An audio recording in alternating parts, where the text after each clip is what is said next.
Bienvenidos a un nuevo episodio de La Voz de Todos. Hoy nos acompaña un periodista maravilloso, investigativo, que además de eso cubre y entiende todo el panorama judicial de Colombia, el gran Florencio Sánchez, una gran persona que Colombia lo ha visto en varios medios importantes del país y que hoy tiene su propio medio digital, en donde nos está comunicando a todos los colombianos permanentemente esas noticias agudas, gruesas, que se presentan en materia judicial en Colombia. Florencio, qué alegría estar el día de hoy contigo. No, doctor Pipe, la alegría es mía. Oiga, yo llevo ¿cuántos años entrevistándolo? Muchos. Muchos años y hoy me Y tocó a ahora mí. usted me entrevista a mí. Lo que hacen las nuevas tecnologías, Lo ¿no? que hacen las nuevas Y lo que hace la tecnologías. política. Nada que hacer. Sí, sí, sí. Lo estoy entrevistando yo creo que hace más de 20 años, desde auditor, desde vicecontralor, Desde ¿no? Contralor Delegado. De Contralor Delegado, correcto, sí, es de Contralor Delegado. Oiga, no, muchas gracias por la invitación, doctor Felipe, muy amable y realmente me gusta porque lo sigo en redes sociales y realmente está haciendo un trabajo muy interesante. No, muchas gracias, querido Florence. Yo quiero que nos cuentes un poco quién es Florencio Sánchez. A ver, Además de eso, que viene del Tolima, del municipio de Purificación. yo soy del sur del Tolima, Purificación Tolima, pero más exactamente yo nací en una vereda que se llama Chencha Soleados. ¿Usted sabe por qué se llama Chencha No, Soleados? no. Porque el río pasa por ahí. Y asoleados, porque es que eso allá no baja nunca de 40 grados. Entonces, yo nací ahí. ¿Sabe que donde es mi familia, donde soy yo, es donde realmente es la tierra de los achiras, de los bizcochos de maíz y queso? No es Neiva. Los achiras, no sé, de pronto el Huila le ha hecho mucha propaganda, pero realmente allí es donde más hay producción. Allí son más o menos como más de 3.000 casas, es una vereda grandísima, la más importante del municipio, a 10 minutos del municipio, que tiene colegio de bachillerato, tiene escuelas, tiene todo, absolutamente, casi que es un pueblo. Y en todas las casas hay horno de leña para hacer bizcochos y lechonas. En todas, no hay una sola. La gente primero hace el horno y después hace la casa. Entonces allí sí es la casa, es la tierra de los achiras realmente. Pues qué maravilla, qué maravilla. ¿Y cómo Florencio Sánchez se imaginó llegar a ser un hombre, pues, exitoso en los medios de comunicación? ¿Qué fue lo que te motivó? ¿Cómo llegaste tú de precisamente el Tolima a Bogotá? ¿Cómo fue ese tránsito que tuviste tú? No, fue algo bien curioso. O sea, ¿sabe por qué yo soy periodista? Porque Porque, en ese tiempo allí es una zona arrocera, entonces había pistas de aterrizaje de las avionetas que fumigaban el arroz. Y en ese tiempo yo era un niño prácticamente y venían las avionetas que traían el contrabando de La Guajira, de Maicao y de San Andrés y de Panamá. Entonces allí llegaban las avionetas y nosotros los pelados nos íbamos allá a ayudar a bajar los televisores, los radios, el whisky, todo esto.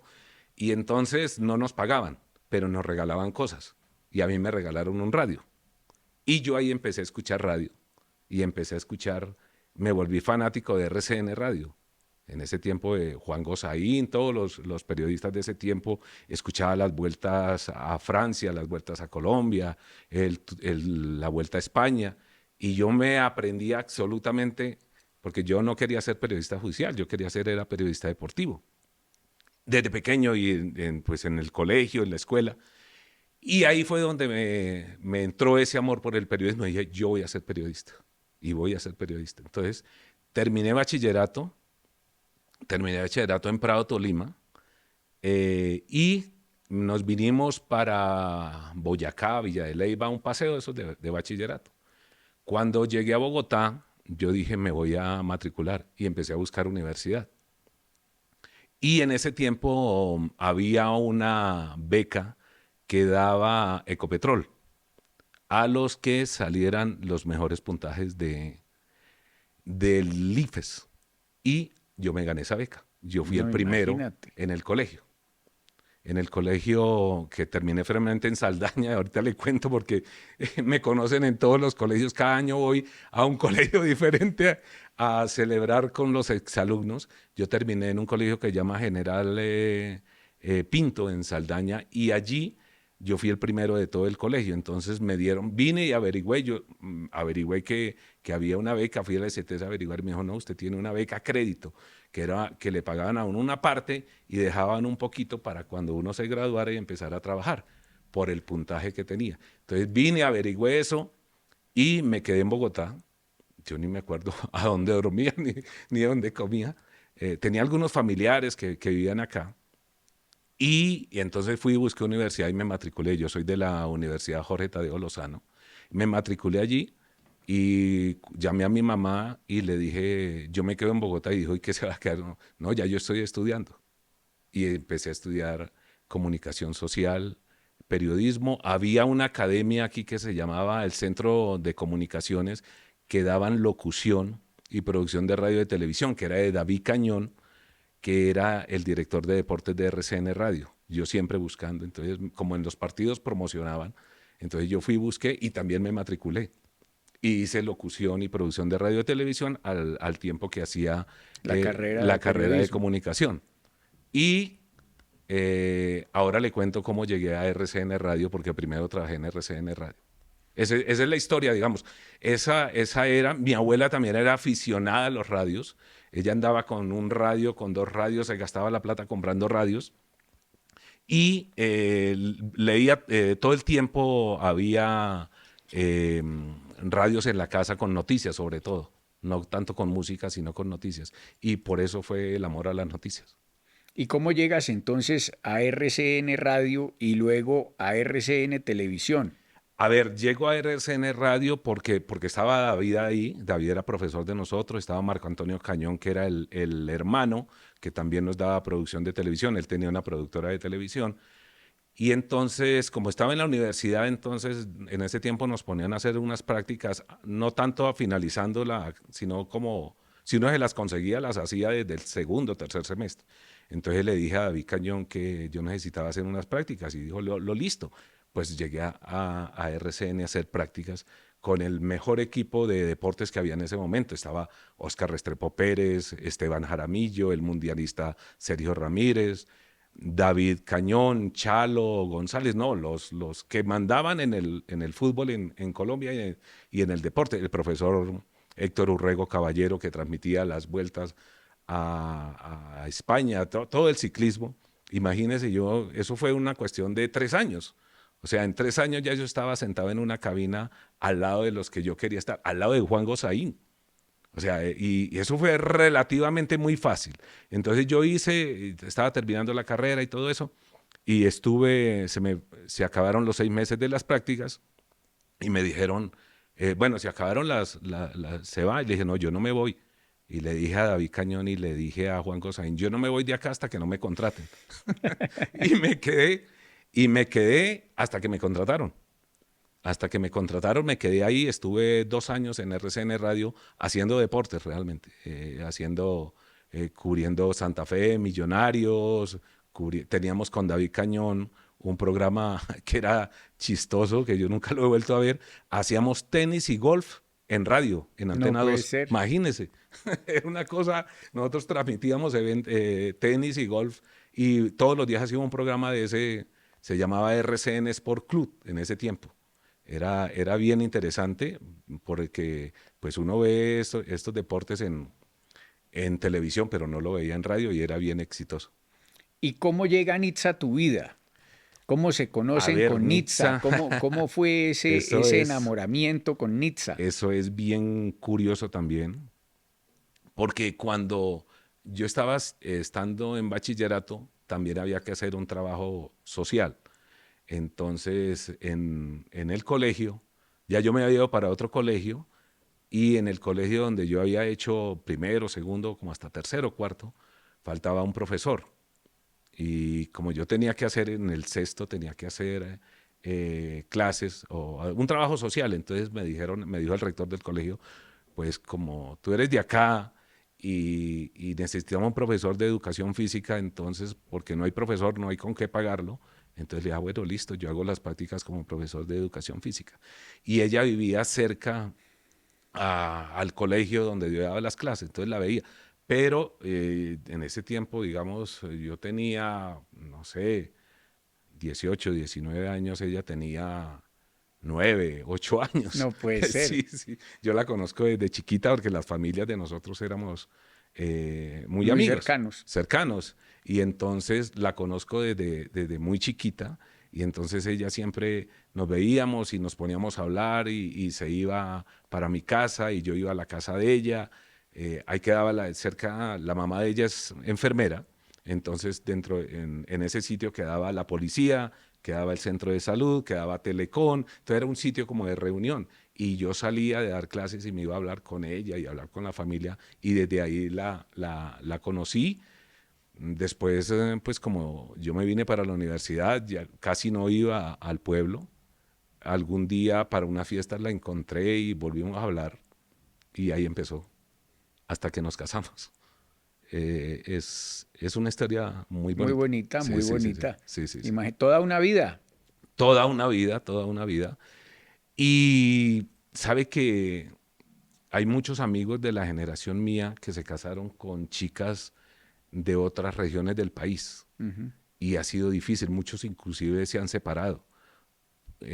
Porque cuando son las fiestas de Año Nuevo, Navidad, Semana Santa, uno coge para un lado, otro coge para otro, uno se lleva un niño, el otro se lleva un niño, en cambio nosotros siempre arrancamos para purificación. Allá están nuestras familias, tanto las de ella como las mías, entonces por eso no hemos tenido ningún problema. Pero además hay muchas cosas que de pronto le pasa a usted también con Marcela, ¿no? Son del mismo sitio, la comida, los gustos, los amigos son los mismos, entonces eso también ayuda mucho para la relación. No, la verdad es que yo con Marcela, así viviera ella en otra o fuera de otra parte, correría es con ella para donde Correría va ella. detrás de ella. Sí, Sí, nada que sí, hacer, sí, eso sí, sí, sí. no hay nada que Pero eso hacer. pasa mucho, ¿no? Eso pasa mucho, que dicen, oiga, por ejemplo, una persona del centro del país que se casa con una persona de la costa y Navidad, ¿dónde la pasamos? Y Año Nuevo, no, que en mi casa, no, que en la casa de mis padres. Es bien complicado. Yo no tengo ese problema, así como usted no tiene ese problema tampoco en su casa. No, la verdad es que, pues mi mujer es una mujer muy familiar, Marcela es una mujer muy familiar y lo que hacemos nosotros es tratar de juntar todas las familias el 24, el 31 o poder pasar el máximo tiempo posible. Marcela, digamos que no negocia con los niños eso, y es que ella dice que son 3 fechas al año que tienen que estar con ella, el 24, el 31 y el día del cumpleaños. Entonces, digamos que Todas. ese, eso, eso para ella es indispensable. Y la verdad es que pues los niños en eso son muy especiales, siempre nos dan gusto, pero también tratamos al máximo de que nuestros suegros estén y pasen tiempo con nosotros, podamos compartir, así sea un ratico, pero poder estar todos juntos en Eso es bien familia es importante para la importante. familia. Es muy bien importante, doctor Pipe. Florence, ¿y cómo fue esa creación de Focus Noticias? A ver, sí. Ese reto del medio digital que me imagino que no fue sencillo al principio, pero tú que eres un hombre berraco, trabajador, un tipo echado para adelante como lo demostraste ahorita, diciéndole a tu mamá, pues yo me quedo en Sí, yo Bogotá me y quedo. listo. Sí, sí, yo no conocía Bogotá además, y Bogotá en ese tiempo era complicada, no es como ahora.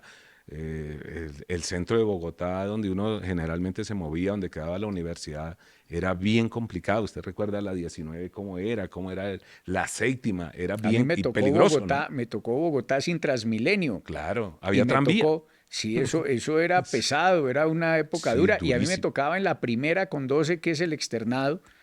Y Sí, el acuérdese centro. pasar todo eso y caminando que le tocaba a Sí, uno sí, sí, siempre, era. uno se Y echaba era la bendición. uno echaba la bendición y la Jorge Tadeo que queda en la 24.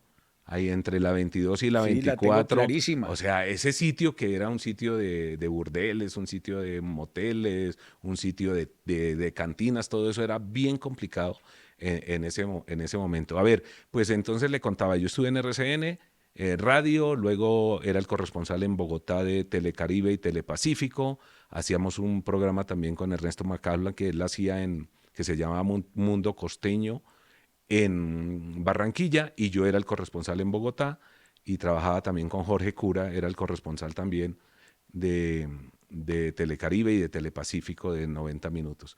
Y entonces yo duré ahí como 4 años y cuando empezó RCN Televisión, entonces dos compañeros que trabajaban también para noticieros regionales me dijeron un día, están recibiendo gente en RCN Televisión porque va a iniciar los canales privados. Eso fue en el 98, empezaba RCN Televisión y empezaba Caracol Televisión. Y entonces me dijeron, no, ya nosotros nos van a contratar, ya llevamos las hojas de vida. Entonces dije, bueno. Entonces yo conocí a Juan Eduardo Jaramillo porque nos veíamos en el Congreso, porque para los noticieros yo cubría el Congreso. Entonces lo llamé y me dijo, sí, traiga una hoja de vida, yo se la llevo. Fui y le llevé la hoja de vida, pero empecé y bajé varias notas, directos, notas que había hecho en los dos noticieros y los grabé en un CD y se lo llevé a Pablo Lacerna, que era el presidente y director de RCN Televisión.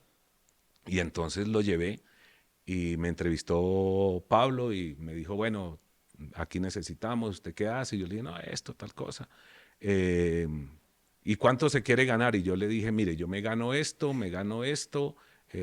hago estas tres cosas, si me paga tanto, yo me vengo. Y entonces me dijo, bueno, listo. Me fui para mi casa. Cuando estaba parqueando en la casa donde mi mamá, porque ya después lo que hizo mi mamá es que como a los 6 meses al año de que yo me vine, ella se vino para acá. Yo soy el No menor de puede la casa, ser. sí, claro, yo soy el menor y entonces, y yo vivía allá con mi mamá, entonces mi mamá se vino para Bogotá. Mi mamá lleva ya 30 y pico años viviendo en Bogotá, se vino pues para estar conmigo. Yo era el chiquito de la casa y entonces ella se vino. Entonces yo vivía con mi mamá, estaba soltero y estaba aparcando el carro cuando me llamó la secretaria de Pablo Lacerna y me dijo, Florencio, que si puedes venir a firmar contrato. Y, ¿cómo así? Entonces dijeron, sí, sí, don Pablo dijo que ya que lo iba a contratar. Ah, bueno, listo. Vine y le dije, me entrevistó otra vez y le dije, bueno, ¿y cuánto me va a pagar? Me dijo, pues usted me dijo que le pagaba tanto, pero le voy a pagar más. Me dijo, ¿está de acuerdo? Pues cómo no voy a estar de acuerdo. ¿Dónde firmo? Y firmé. Yo estuve 24 años en RCN Televisión y ni siquiera jamás tuve el contrato de RCN en mis manos, porque yo de la alegría de firmar, imagínese ese sueño, yo firmé y no pedí ni fotocopia del contrato ni nada ahí y me quedé 24 años ahí. Entonces ahora, hace 3 años que salgo de RCN, me voy de RCN, pero ya yo tenía en la cabeza que iba a ser. Entonces salí y al otro día estaba ya trabajando, asesorando. En ese tiempo había un contralor que se llamaba Pipe Córdoba y me llamó y al otro día estaba asesorando al contralor. Estaba un amigo en ese momento, Wilson Ruiz, de ministro, también me llamó para que lo asesorara. Otros amigos también, Carlos Camargo, que era defensor del pueblo, también me dijo, no, yo lo necesito que se venga también a trabajar conmigo. Y le dije, no, pero espere que yo tengo también un proyecto.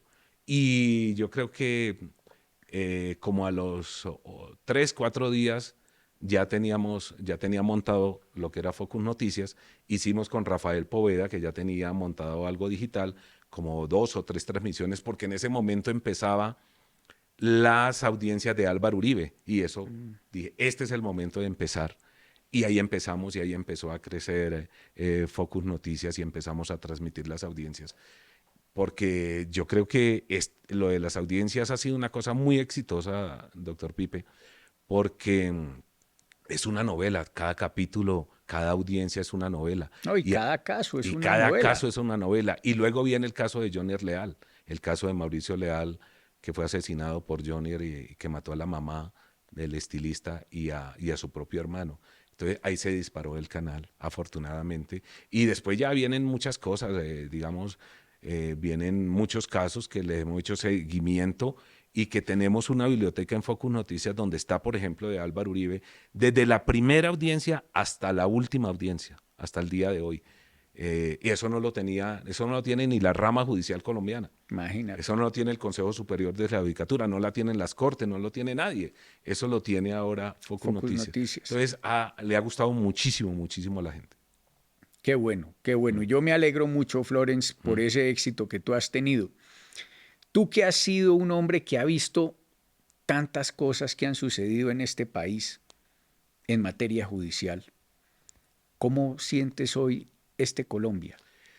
Uy, no, doctor Felipe, yo estuve, pues cuando estaba en RCN estaba lo del cartel de Medellín, estaban lo de los atentados, estaba el atentado al general Maza Márquez, estaba haciendo prácticas y fui el primer periodista que llegó allí al sitio donde le hicieron el atentado en la 63 al general Maza Márquez. Estuve transmitiendo el día que también mataron a Luis Carlos Galán. Fue un viernes por la noche, recuerdo tanto. Gozaín se iba los viernes para Cartagena y yo me quedaba hasta tarde en la emisora y ese día me tocó ayudar a la transmisión, estando haciendo prácticas. En RCN Radio estaba muchas cuadras a la redonda, estaba cerrado porque no dejaban ingresar en vehículos por los carros bomba. Entonces, porque cada rato habían amenazas y llamaban y decían que iban a volar el edificio.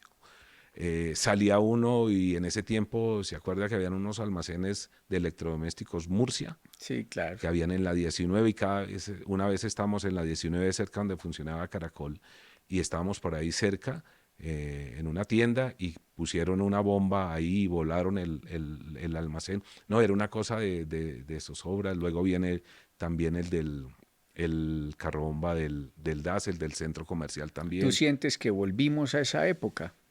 Pues no, yo creo que no, no es esa época. Yo creo que pues los enemigos pueden ser los mismos, pero afortunadamente en estos momentos no tenemos un Pablo Escobar, ¿sí? Entonces, pues no, sé que no va a ser, digamos, lo mismo, eran otros actores, era el narcotráfico, era Pablo Escobar con su poder terrorista, destructor, criminal, era el cartel de Cali, que no era tan violento, pero sí tenía un aparato militar muy fuerte, era el cartel del norte del Valle, luego vienen también los paramilitares, viene Yair Klen, el israelí que vino a preparar a los paramilitares colombianos, estaba la guerrilla también de las FARC, muy bien organizadas, también con todo su poder destructor.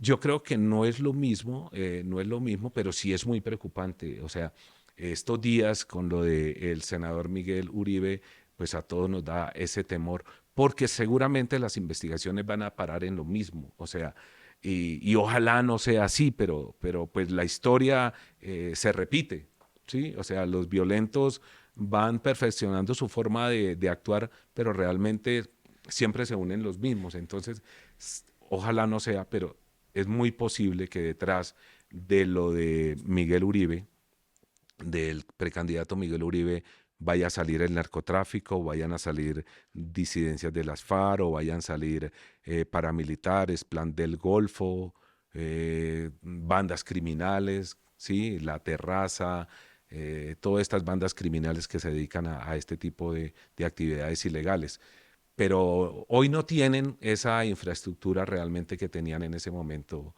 Hoy los organismos de seguridad tienen mucho más elementos. Además, la fuerza pública en Colombia, usted lo sabe, doctor Felipe, es muy grande y muy preparada, además, el ejército, la policía.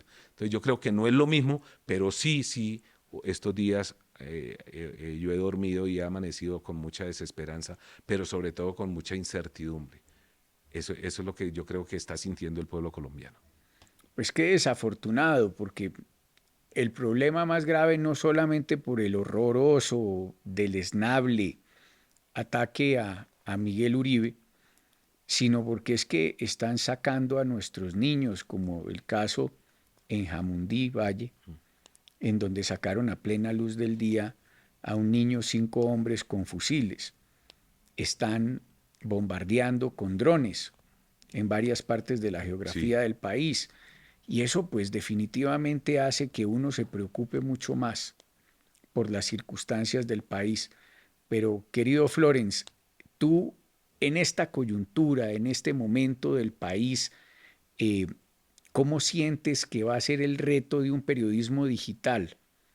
¿Cómo lo vives? ¿Cómo sientes, digamos, eso ya que tú además tienes hoy un medio digital que es Focus? Pero ¿qué retos crees que se vienen presentando? Yo creo que hay algo que es un principio del periodismo, que es la responsabilidad social. Es la responsabilidad de lo que nos enseñaron en la universidad. Yo creo que hoy más que nunca, donde cualquiera puede abrir un medio de comunicación, donde cualquiera con un celular puede informar o cualquiera puede tener un canal, absolutamente todo, no como pasaba antes, pero realmente la diferencia es que en las redes sociales o los influencers o los youtubers de pronto no tienen, cuando no tienen la formación como periodistas y no tienen tampoco la formación como, como comunicadores y la experiencia que afortunadamente nosotros hemos tenido en los medios tradicionales en Colombia, lo hacen con mucha irresponsabilidad. Hoy decía el director de la policía y la fiscal general de la Nación respecto al caso de Miguel Uribe, que mucha de esa información que ha salido en redes sociales, que ha sido replicada por algunos medios de comunicación, es falsa. O sea, es falso que la pistola fuera de la UNP, es falsa las imágenes, muchas imágenes que están del momento del atentado de personas que estaban ahí, que decían que eran cómplices, son falsas. Hicieron, decía el director de la policía, ediciones con inteligencia artificial de esos videos. Salieron unos chats en, en medios diferentes de Focus Noticias que decían que era la conversación, las conversaciones del joven sicario, de este muchacho agresor, y hoy dice la fiscalía y dice la policía, nunca existieron esos chats, nunca existieron esos mensajes de WhatsApp, porque no hay teléfono. En el sitio no se encontró el teléfono. El muchacho en el momento de disparar no llevaba teléfono. De pronto sí tenía porque lo vieron antes chateando. Y algunos medios, inclusive medios que consideramos serios, lo sacaron y hicieron noticia con eso. Muchas mentiras se han dicho alrededor de eso. Entonces, doctor Felipe, se necesita mucha responsabilidad. Es mejor que lo chivíen a uno, es mejor que salgan adelante otros medios, porque si uno no tiene de una buena fuente esa información, no la debe sacar. Y hay que tener mucha ética también, mucha ética profesional. No es posible que, por ejemplo, solo minutos después del atentado a Miguel Uribe Turbay estén en las redes sociales y algunos medios de comunicación sacando las imágenes diagnósticas, las radiografías que le hicieron al paciente. Eso no puede ser. Irresponsabilidad de las personas, del personal médico o paramédico que lo atendieron, pero también irresponsabilidad. Nosotros la tuvimos a los pocos minutos. Y yo tuve médicos hablando, se las mandé a ellos, pero nunca las mostramos, absolutamente nunca. Las sacamos también las imágenes que salían en las redes sociales, que estaban también imágenes hasta que no se editaron, no se pixelaron, no se le quitaron los disparos, todo eso. Es mejor que lo saquen otros primero, nosotros lo vamos a sacar con toda la responsabilidad y no vamos a tener problema. Además, porque las plataformas digitales también nos imponen unos reglamentos donde no podemos abusar de esas imágenes. Y es que para hablar de la radiografía o para hablar del dictamen médico, uno no necesita sacar la historia médica, porque eso es reservado, eso es secreto, eso es atentar también y vulnerar los derechos del paciente como Miguel, como la familia, como su señora esposa, como todos sus allegados. Eso no se puede hacer. Querido Florence, ¿qué mensaje final quisieras enviarle a todos los colombianos en un momento del país de angustia, de zozobra en el cual estamos? Sobre todo que sea de esperanza para nuestros jóvenes. Tú has sido un hombre que viene de Purificación Tolima y que has logrado salir adelante, echar para adelante, hoy eres un hombre exitoso. ¿Cómo romper esas barreras invisibles? ¿Qué mensaje se le debe mandar a nuestros colombianos? Primero que todo, yo creo que el primer mensaje yo lo quiero enviar con mucho respeto a mis colegas, a los periodistas.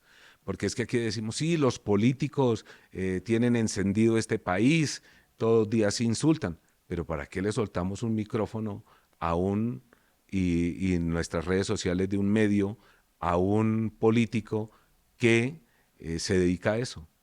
Pues no lo hagamos tampoco. Es responsabilidad. Uno ve también en las mesas de información de muchos medios, no para criticarlos, sino para mirarlos también desde otra óptica, también que ahí mismo se destila a veces mucha información y hasta odio, ¿sí? Porque también todo parece mal.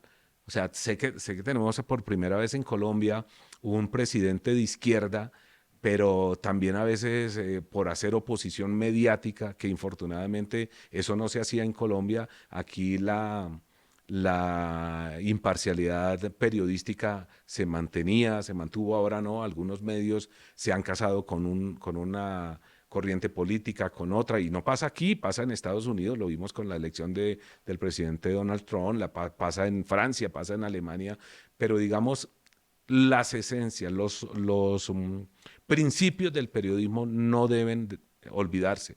Y yo creo que es eso, y sobre todo también pedirle a los políticos pues que se dediquen a hacer cosas positivas, porque es que también es responsabilidad de nosotros los periodistas, porque nos dedicamos, antes íbamos a cubrir los proyectos de ley al Congreso de la República, ahorita vamos a cubrir y los medios van a cubrir al Congreso de la República quién es el que más dice groserías, quién es el que más le echa la madre al otro, quién es el que más vaya mal vestido, quién es el que vaya a decir cosas para que salgan en televisión, y no sacamos al de pronto senador o representante que está presentando un proyecto de ley que es bien interesante para la comunidad. Eso también es responsabilidad de nosotros, ¿no? Y eso pasa todos los días. Entonces, el mensaje para los medios de comunicación es ese, también nosotros que tenemos alguna influencia en la opinión pública, los medios de comunicación, tener mucha responsabilidad. Los políticos mucho más, porque tienen una responsabilidad no solo con el país, sino también con sus electores, partiendo desde el presidente de la República para abajo. Y tercero, a los jóvenes, a los ciudadanos, que ya la gente empieza a decir es que ya nos toca irnos de este país. Yo creo que no, eso no es tampoco la solución.